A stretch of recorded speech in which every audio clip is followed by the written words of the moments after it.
Ariel. 친구. Malayo sa mga pag-good boy niyang karakter noon, misteryosong psycho villain naman ngayon ang gagampan ng papel ni Korean superstar Kim Son-ho sa pelikulang The Child. Teaser pa lang ng pelikula, nakaka-excite na. Bidang-bida ang acting prowess si Son-ho sa kanyang mga nakakatakot na ngiti. Hahabulin niya rito si Kang Tae-ju, nagaganap bilang isang Korean-Filipino boxer. Sa July 5, inaasahang ipapalabas sa mga sinihan ang The Child.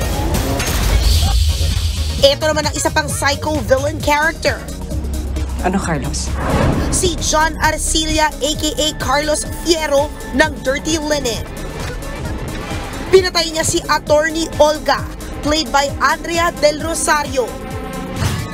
Nahuli kasi niyang si Olga ang secret lover ng kanyang misis na si Leona.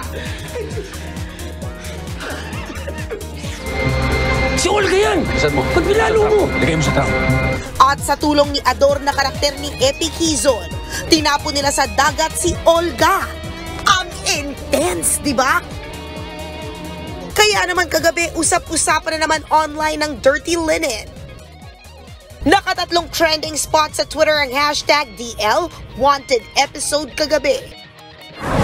Mas magiging exciting pa ang mga eksena sa mga susunod na gabi. Kaya tutok lang alas 9:30 ng gabi, Lunes hanggang Biyernes, dito sa TV5. Nagbabalita mula sa Frontline, MJ Marfori, News 5. Mga kapatid, Cheryl Cosing po, huwag maging huli at maging una sa lahat para sa tuloy-tuloy na balitaan at karagdagang impormasyon sa mga napapanahong issue ng lipunan.